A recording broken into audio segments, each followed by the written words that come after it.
حرمین شریفین کے علماء نے بھی اس پر فتوے لگے. حسام الحرمین جو اعلیٰ حضرت کی ایک کتاب ہے نا, حسام الحرمین یعنی حرمین کی تلوار, تو وہاں سے یہ عبارتیں اور کچھ اور بھی عبارتیں میں پیش کروں گا. یہ عبارتیں اعلیٰ حضرت نے حرمین یعنی مکہ و مدینہ کے جو اس وقت کے مفتیان کرام تھے ان کے پاس پیش کی کہ آپ ان کے بارے میں کیا کہتے ہیں.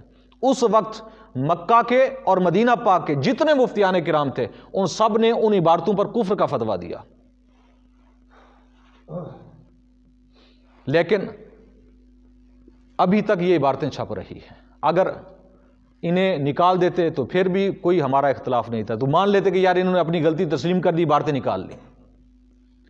ابھی بھی یہ کتابیں چھپ رہی ہیں, یہ عبارتیں بھی اس کے اندر موجود ہیں. اس پر 2 دلیلیں میں نے آپ کو دے دی ہیں کہ نماز کے اندر تعظیم نبی کریم اچھا حضور کا نام نہ لیتے نا, ویسے مطلقاً بات کا یا کسی شیخ کا بھی نام لیتے پھر بھی ہم برداشت کر جاتے, لیکن حضور کی ذات کے آگے کچھ نہیں ہے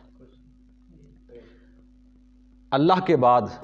اچھا ایسی تو یہ یہاں پر ایک اصول بھی آپ کو بتاتا چلوں کہ اکثر ہوتا کیا ہے کہ کچھ لوگ کہتے ہیں کہ جی ہم اللہ تعالیٰ کی توحید بیان کر رہے ہیں. توحید بھی اس انداز میں بیان کرنا, توحید کی آڑ میں انبیاء کی توہین, یہ جائز نہیں ہے.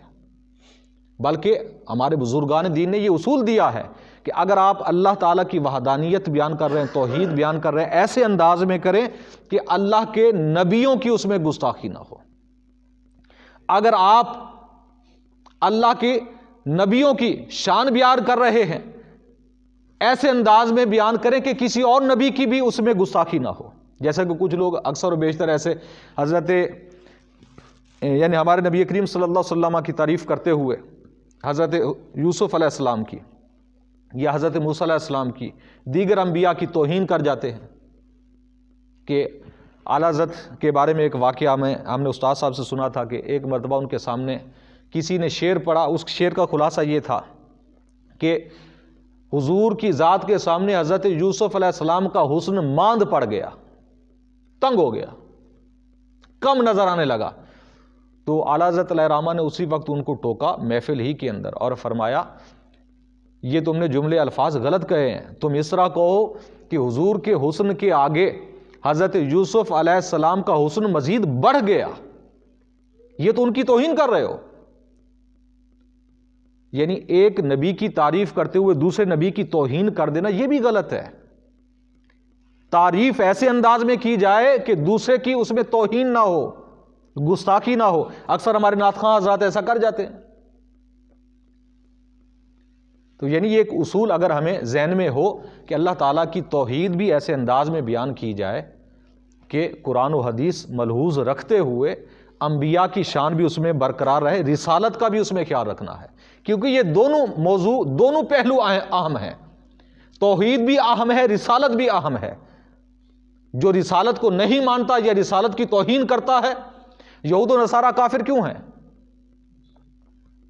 حالانکہ وہ اپنے نبی کو مانتے ہیں, اللہ کو مانتے ہیں, اللہ کے احکام بھی مانتے ہیں, جو ان پر کتاب اتری اسے بھی مانتے ہیں. صرف ہمارے نبی کریم صلی اللہ علیہ وسلم پر ایمان نہیں لائے, آج وہ کافر ہیں. اللہ کا قرآن کہہ رہا ہے کہ وہ کافر ہیں صرف اس لیے کہ حضور پر ایمان نہیں لائے.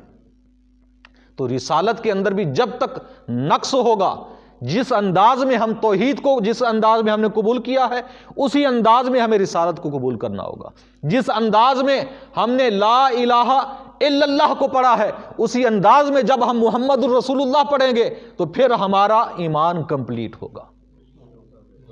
اب آپ خود بتائیں, کوئی یہ کہہ سکتا ہے کہ یہ عبارت درست ہے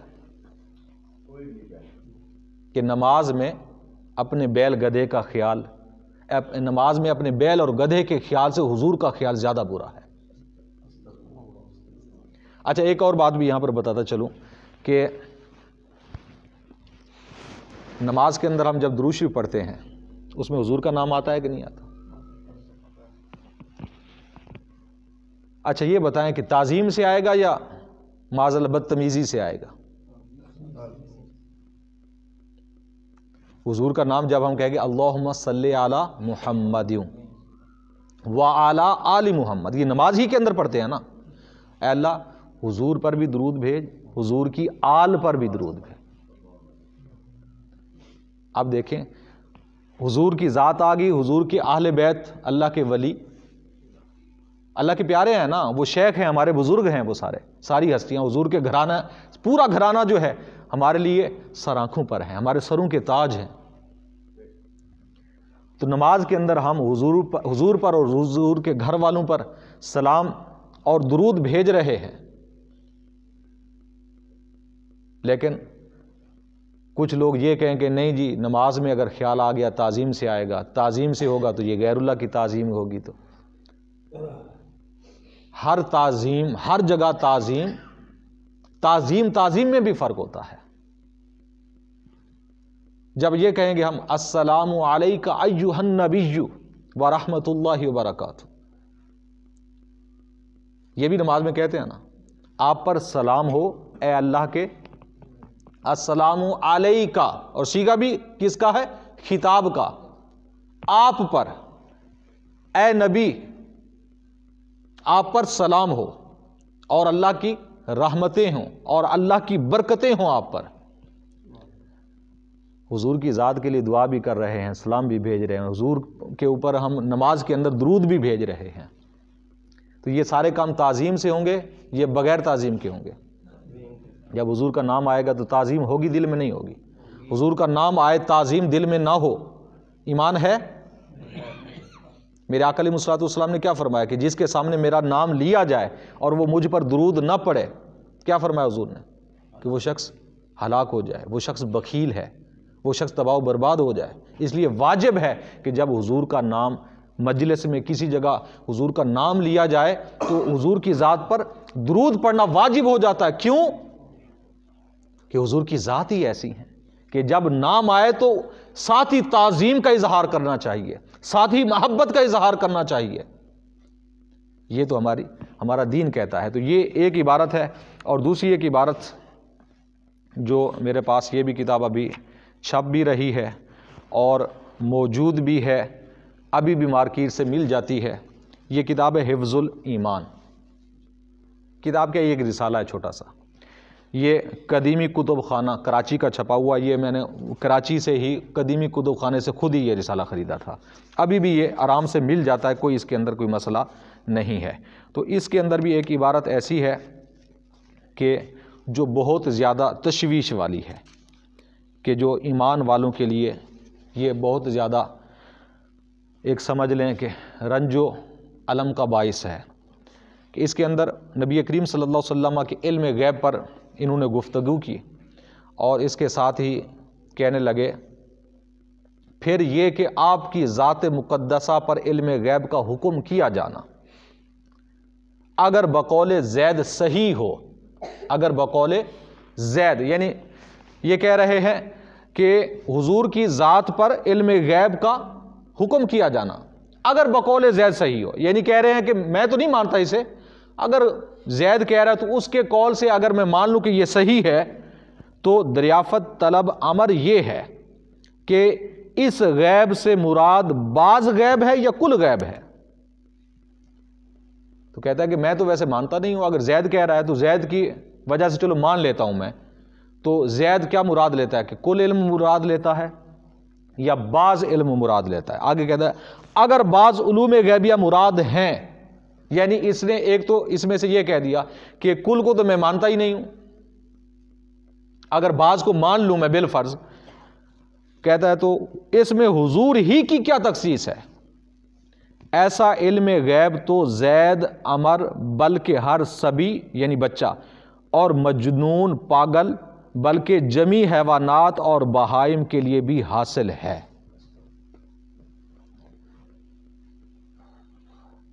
یعنی ایسے الفاظ کہ اگر علوم یعنی بعض علوم ہی مراد ہیں، یعنی حضور کو بعض چیزوں کا علم غیب ہے، بعض کا، کل نہیں ہے، کہ کل تو میں بھی وہ کہہ رہے کہ کل میں نہیں مان رہا، لیکن اگر بعض بھی اگر مراد ہیں تو اس میں حضور کی کیا تخصیص ہے؟ جتنا بعض علم تو جانوروں کو بھی ہے، جانوروں کا جمی جو لفظ لکھا ہے جمی حیوانات اور بہائم، یعنی جتنے حیوانات ہیں، گھوڑا، گدھا، سور، خنزیر، ہر چیز، کتا، بلہ، ہر چیز اس میں آ جاتی ہے۔ یعنی کہہ رہا ہے کہ پھر حضور کی اس میں کیا تخصیص ہے؟ بعض علم غیب مراد ہے تو حضور کی کیا تخصیص ہے؟ اتنا علم غیب تو جانوروں، پاگلوں، بچوں کو بھی ہے۔ یہ وہ عبارت ہے جس عبارت پر اعلیٰ حضرت نے کفر کا فتویٰ دیا تھا حسام الحرمین کے اندر، اور اسی عبارت پر مکہ و مدینہ کے یہ پوری عبارت پیش کی گئی تھی مکہ و مدینہ کے جو علماء مفتیان کرام تھے ان پر، اور انہوں نے فتویٰ دیا تھا حسام الحرمین. یہ بھی میرے پاس اعلیٰ حضرت کی پڑھی اور وہ فتوے ابھی تک یہ چھپے ہوئے ہیں کتاب کے اندر. یعنی ہمارا کہنے کا مقصد یہ ہے کہ یہ وہ چیزیں ہیں کہ جن کی وجہ سے ہم ایسے لوگ یعنی جو ان کو اپنا امام مانتے ہیں. یہ اشرف علی تھانوی کی کتاب ہے، جو انہیں اپنا پیشوا مانتے ہیں، اپنا امام مانتے ہیں. آپ خود بتائیں کہ یار ہماری نماز ان کے پیچھے ہوگی پھر؟ ویسے تمام مسلمان بھائی ہیں آپس میں، لیکن جب اس چیز کا عقیدہ ہو جائے اس چیز کی وجہ سے تو وہ شخص میرے خیال میں دین میں بھی نہیں ہے، اس کا ایمان ہی نہیں ہے، کیونکہ حضور کی ذات سے بڑھ کر کچھ نہیں ہے. اگر مثال کے طور پر کچھ لوگوں نے کہا نہیں جی اس میں پھر تعویلیں کی ہیں، نہیں اس سے مراد یہ ہے، اس سے مراد وہ ہے، تو ہمارے بزرگوں نے کہا کہ اگر یہی عبارت جو یہ نہ مانے نہ اسی کا نام لے کر کہہ دیں کہ فلاں جو نہیں مان رہا کہیں کہ فلاں عالم دین جو ہے اس کا علم جتنا اسے علم ہے اتنا علم تو جانوروں پاگلوں کو کھوتے گدھے کو بھی ہے، کہیں کہ اگر اسے غصہ لگے تو سمجھ جائیں کہ اس عبارت میں گستاخی ہے. یعنی اگر یہی الفاظ کسی اور بندے کے لیے کہے جائیں اور وہ دیکھ لے کہ اگر اسے غصہ آیا اس عبارت پر ان الفاظ پر، یعنی کسی کو اگر کہیں دیں کہ یار تیرا علم تو اتنا ہے کہ اتنا علم تو گھوڑے گدھے کو بھی ہے، کھوتے کو بھی ہے، کتے کو بھی ہے، بچوں کو بھی ہے، پاگلوں کو بھی اتنا علم ہے جتنا تجھے ہے، کیا کر رہے ہیں آپ؟ اس کی تعریف کر رہے ہیں کہ اس کے عیبوں کو بیان کر رہے ہیں.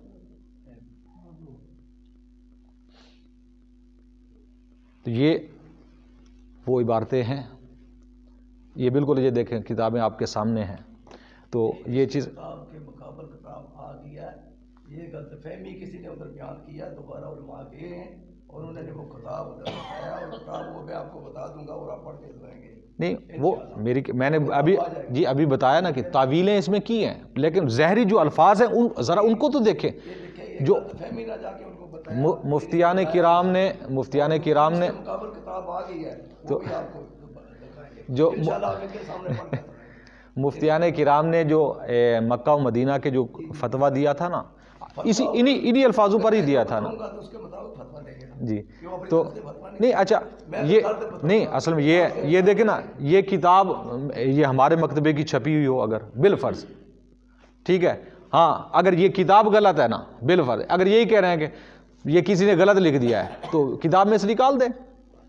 یہ ہمارا کہنے کا مقصد یہ اگر یہ عبارت غلط ہے کتابوں سے نکال دیں، اسے کتاب میں رہنے ہی نہ دیں. جب غلط ہے تو کتاب سے نکل جائے تو ہم بھی تسلیم کریں گے کہ واقعی آپ لوگوں نے اس چیز کو غلطی تسلیم. اچھا غلطی ہو جاتی ہے انسان سے، بڑے بڑے مولویوں سے ہو جاتی ہے، علماء سے ہو جاتی ہے، یہ کوئی بڑی بات نہیں ہے، لیکن غلطی پر ڈٹ جانا یہ غلط ہے.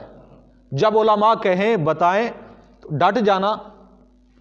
اچھا ایک یہاں پر اصول ایک اور بھی ذہن میں رکھیں کہ کفر کا معاملہ ایسا ہوتا ہے کہ اس پر ایک ہی طرف سے یا ایک ہی مرتبہ کفر کا فتویٰ نہیں لگ جاتا. اس عبارت پر اعلیٰ حضرت علیہ رحمہ نے یہ ساری چیزیں ان کی کتابوں میں کے اندر بھی موجود ہیں کہ اعلیٰ حضرت علیہ رحمہ نے یہ عبارت ان کو بھیجی اور انہیں کہا کہ آپ کی یہ عبارت غلط ہے، آپ اس سے رجوع کریں، آپ اس عبارت سے توبہ کریں.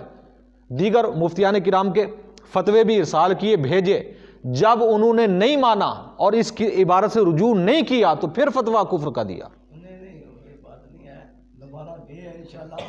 تو نہیں اب بعد میں اگرچہ کتاب لکھتے رہیں گا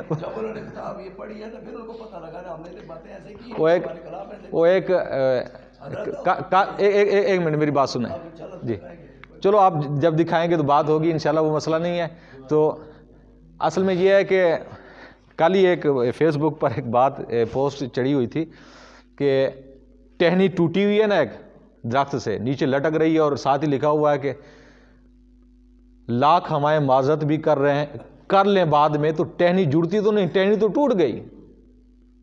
یعنی بعد میں آپ جتنی مرضی کتابیں لکھتے رہیں، لیکن جو لکھ کر گئے ہیں انہوں نے تو اپنے الفاظ سے رجوع نہیں کیا. بعد میں اگرچہ تعویلیں جو مرضی اس میں کرتے رہیں، ہوتی رہیں گی. اس میں کوئی اس والی بات نہیں ہے. مطلب ختم نہیں کیتا ختم نہیں یعنی رجوع نہیں کیا, تعویل کی ہے.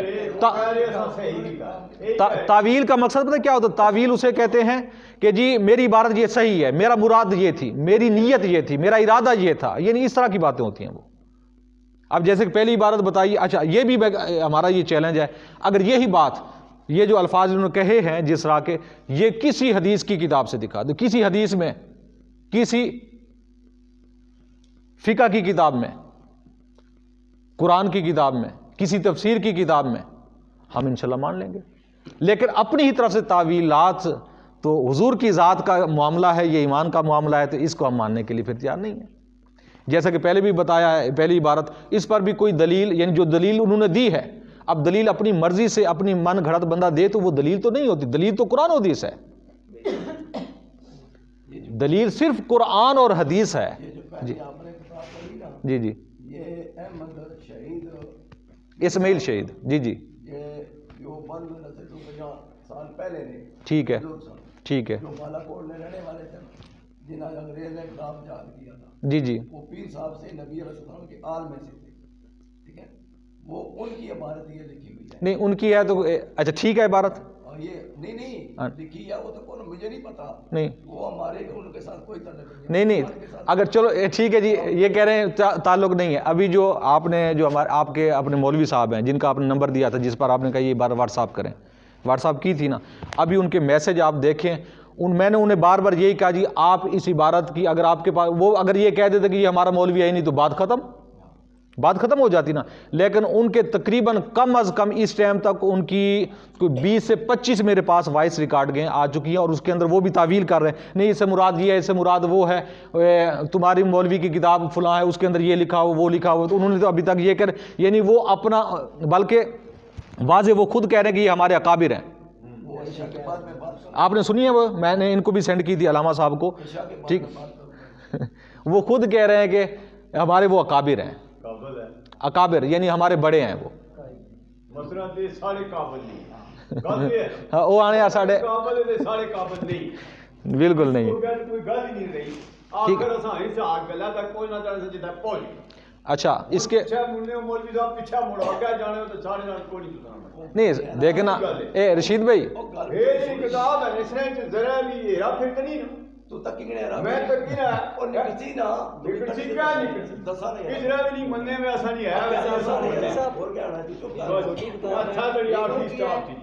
یہ ساری ان کی ہے, یہ پہلے یہ بھی ان کی ہے. اچھا چلو ٹھیک ہے رشید بھائی, ایک منٹ. اچھا اس کے علاوہ یعنی ایک اور کچھ نہیں, یعنی ان کا ایک طریقہ ایسا ہے, طریقہ واردات سمجھ لیں, یا اپنا کوئی ذہنی ایسا ہے. کیا میں اب کہنا نہیں چاہتا ایسے الفاظ, ہو سکتا ہے کہ ان کے جیسا کہ یہ کہہ رہے ہیں کہ ہمارا تو تعلق نہیں ہے ان کے ساتھ, اللہ کرے نہ ہو ان کا تعلق. ہم تو یہی کہتے ہیں کہ کسی کو کافر سمجھنا یا کفر پر سمجھنا, یہ مسلمان کے لیے یہ بھی لائق نہیں ہے کہ کوئی کافر ہو جائے یا بن جائے, یہ ایمان کا تقاضا ہے. ہم تو کہتے ہیں کہ تمام مسلمان کفر سے بچے رہیں, حضور کے دین میں رہیں, ٹھیک ہے نا. لیکن یہ جو اسماعیل شہید ہے نا, اب اس کی ایک کتاب ہے تقویت الایمان, تقویت الایمان, یہ دہلی کی چھپی ہے, میرے پاس یہ پرانا چھاپا ہے, نیا چھاپا بھی میرے پاس ابھی موجود ہے, یعنی ابھی بھی یہ چھپ رہی ہے. لیکن اس کا طریقہ ایسا ہے کہ بندہ حیران ہو جاتا ہے کہ یہ بات ایسے انداز میں کرتا ہے نا کہ جب بھی کہتا ہے کہ ہر, ابھی یہ میرے پاس کتاب ہے, آپ بعد میں بھی دیکھ سکتے ہیں اسے, کہ جہاں بھی اس نے گفتگو کی ہے نا کہ چوڑا چمار کھوتا بلا انبیاء ولی وچ, یعنی یہ کوئی بات کرنے کا طریقہ نہیں ہے. اس کے ساتھ ہمارا کوئی دیوبند کا تعلق نہیں ہے. ٹھیک ہے جی, یہ مان رہے ہیں, ٹھیک ہے, اچھی بات ہے. یہ اگر آپ کا تعلق نہیں ہے, ٹھیک ہے جی, انہوں نے مان لی یہ بات, اچھا اچھی بات ہے. لیکن پھر ایک ہمارا ان پر سوال ہے, اپنے مولانا صاحب کو منوائیں, ٹھیک ہے نا, میں ان سے کہیں کہ ان کے ساتھ ہمارا تعلق نہیں ہے, یہ ہمارے مولوی صاحب نہیں ہیں, ٹھیک ہے. تو اس کے بعد پھر یہ ہے کہ یہ اس کا مقصد آپ نے اس عبارت کو بھی مان لیا کہ یہ عبارت غلط ہے, ٹھیک ہے نا. تو اس میں آپ یہ بھی ہمیں پروف دیں گے, دکھائیں گے کہ ہمارے علماء نے اسے غلط کہا ہے, غلط لکھا ہے, یہ ہمارے مولوی صاحب نہیں ہے, تو بالکل آپ ہمارے بھائی ہیں. کوئی آپ سے اختلاف نہیں ہے ہمارا کسی قسم کا بھی. ٹھیک ہے, ایک تو بات یہ ہوگی. تو اس میں یہ جیسا کہ اس نہ بہت ہی یعنی انہوں نے کہا اس میں نا کہ معاذ اللہ بڑے بھائی کی تعظیم ایسے کریں جیسے اپنا حضور کی تعظیم ایسے کریں جیسے بڑے بھائی کی کرتے ہیں. بڑے بھائی کی اتنی اچھا, اس میں کہتے ہیں کہ نبی و جناب میں کوئی فرق نہیں ہے. اچھا, کہہ رہے ہیں کہ معاذ اللہ سب بندے بڑے اور چھوٹے جتنے بھی ہیں سارے عاجز اور بے اختیار ہیں. یعنی کہ جتنے بڑے چھوٹے, اور انہوں نے خود ہی کہا جو بڑا کسے کہتے ہیں, یعنی جو انبیاء ہیں اولیاء یہ بڑے ہیں اور عام جو لوگ ہیں وہ چھوٹے ہیں. یعنی بڑوں کو چھوٹوں کو کسی کو کوئی اختیار نہیں ہے, سارے بے اختیار ہے دنیا میں. حالانکہ احادیث اگر پڑھے نا احادیث تو یہ بھی کہا کہ اللہ کے حضور اللہ کے آگے سب اولیاء انبیاء تمام چیزیں اللہ کے حضور چوڑے چمار سے بھی زیادہ برے ہیں. یعنی اللہ کے ہاں ان کا کوئی مقام و مرتبہ نہیں. اس طرح کے الفاظ انہوں نے لکھے اس کتاب کے اندر. یہ بالکل بھی کتاب میرے ہاتھوں میں ہے, ابھی بھی چھپ رہی ہے یہ بھی کتاب,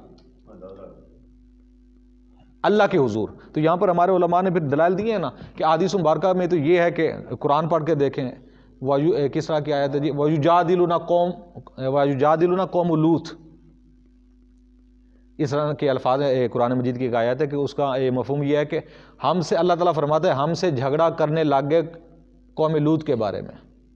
یعنی حضرت ابراہیم علیہ السلام کے متعلق ہے کہ حضرت ابراہیم یعنی جادلہ یجادل مجادلۃ یعنی لڑائی جھگڑا کرنا. اب قرآن کے یہ الفاظ ہے, اللہ یہ فرما رہا ہے حضرت ابراہیم کے بارے میں کہ حضرت ابراہیم علیہ السلام نے میرے ساتھ آ کر جھگڑا کیا قوم لوط کے بارے میں کہ ان پر عذاب نہیں آنا چاہیے. جب قوم لوط پر عذاب آیا نا اس وقت کی یہ بات. یعنی اللہ کی بارگاہ میں اللہ کے نبیوں کا مقام و مرتبہ اتنا عظیم ہے کہ یعنی یہ جھگڑا وہ جھگڑا نہیں ہے, یہ پیار محبت والا جھگڑا کرتے ہیں, ناز و نیاز والی یہ باتیں ہو سکتی ہیں.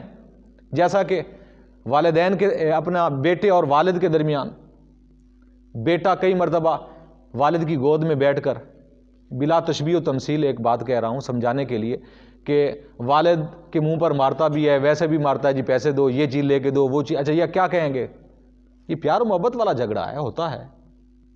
اسی طریقے سے اللہ کے جتنے بھی نبی ہیں اللہ نے ایسی شانیں عطا فرمائی ہیں کہ وہ چیزیں منوا بھی سکتے ہیں اللہ کے حضور سے.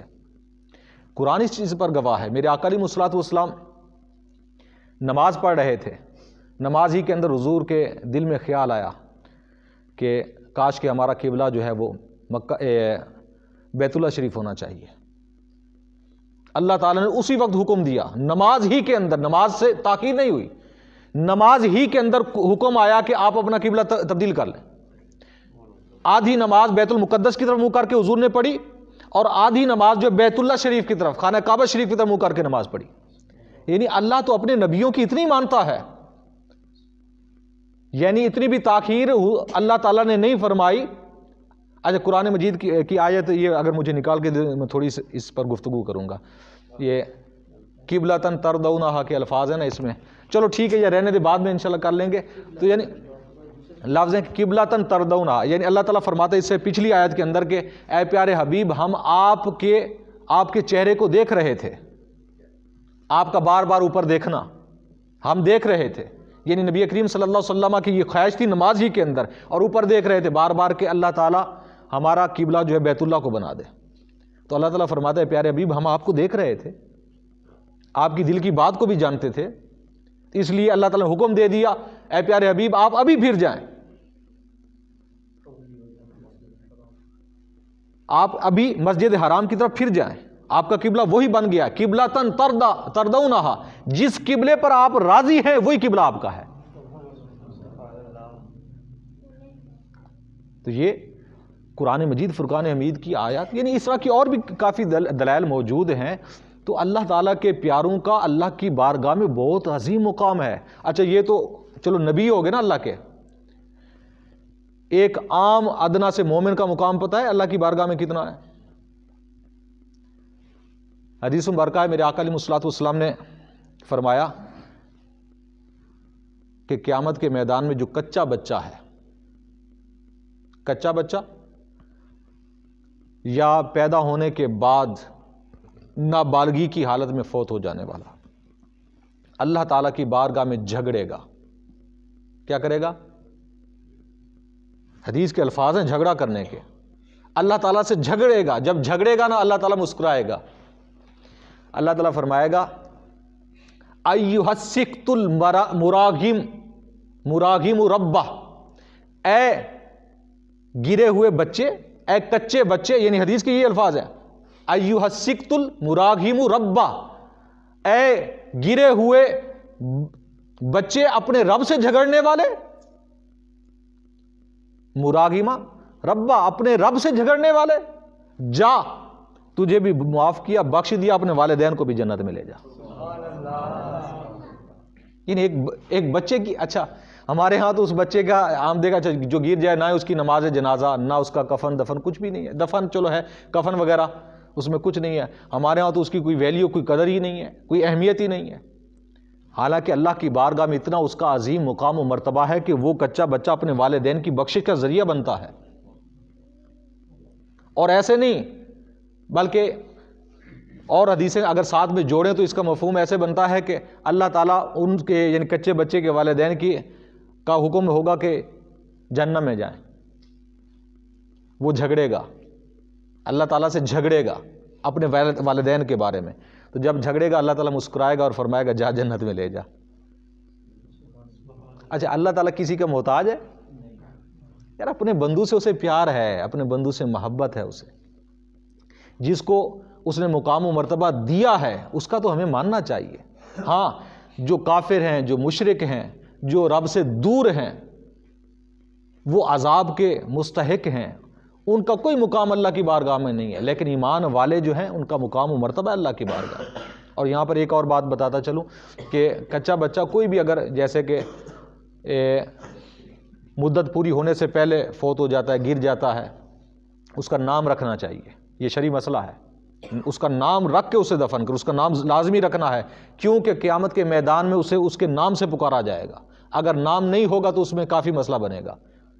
اس لیے حدیث پاک کے اندر یہ واضح حکم ہے کہ اگر بچہ کچا بھی گر جائے، اپنے پیدائش سے پہلے ہی اگر فوت ہوا اور پیدا ہوا، یا فوراً ہی پیدا ہونے کے ساتھ ہی فوت ہو گیا، یا کم دنوں میں فوت ہو گیا، ضائع ہو گیا، تو اس کا نام رکھنا چاہیے تاکہ وہ اپنے نام کے ساتھ قیامت کے میدان میں بلایا جائے گا اور اللہ تعالیٰ کی بارگاہ میں آئے گا اور اپنے والدین کو جنت میں لے کر جائے گا. ہاں ایک شرط ہے کہ اس کے والدین اگر ایمان والے ہوں گے، گناہ معاف کرائے گا. ہاں اگر ایمان ہی دنیا میں گنوا گئے تو پھر علیحدہ بات ہے، پھر نہیں جھگڑے گا، پھر اس کا جھگڑا بھی، کیونکہ کفر کی معافی بخشش ہرگز نہیں ہے. ایمان والے ہیں تو پھر گناہوں کی معافی کا اعلان کئی چیزوں کے متعلق احادیث مبارکہ کے اندر موجود ہے. تو یہ چند چیزیں ہیں، باقی کچھ اور بھی عبارتیں ہیں ان کی، تو انشاءاللہ وہ میں آپ کو بعد میں بتاؤں گا. یہ فتاوی رشیدیہ ہے ان کا، اس کے اندر بھی عبارتیں ہیں. اس کے علاوہ میرے پاس ایک بلغۃ الحیران ہے، اس کے اندر بھی ہیں. براہین قاطعہ ہے، اس کے اندر بھی انہوں نے معاذ اللہ ثم معاذ اللہ، اس کے اندر یہ بھی، یہ تو آپ کی ہے نا براہین قاطعہ، کہ نہیں مانتے اسے؟ اس میں دیکھیں نا، نہیں ایک منٹ، یہ ایسی بات ہے، صحیح بات ہے کہ دل کو تکلیف ہوتی ہے. یہ اس میں کہتے ہیں کہ جی حضور کا علم جو ہے نا، یہ کون سی نص سے ثابت، یعنی کون سی قرآن سے حدیث سے ثابت ہے؟ تو شیطان کا اور ملک الموت کا علم تو قرآن و حدیث سے ثابت ہے، لہٰذا ان کا ہم مانتے ہیں، حضور کا علم نہیں مانتے. یہ کتاب ہے، اس کے اندر لکھا ہوا ہے. یعنی اس طرح کی اور بھی عبارتیں. آپ کی سارے باتیں جی آپ نے ادھر بیان میں کہا تھا کسی کے پیچھے تو مطلب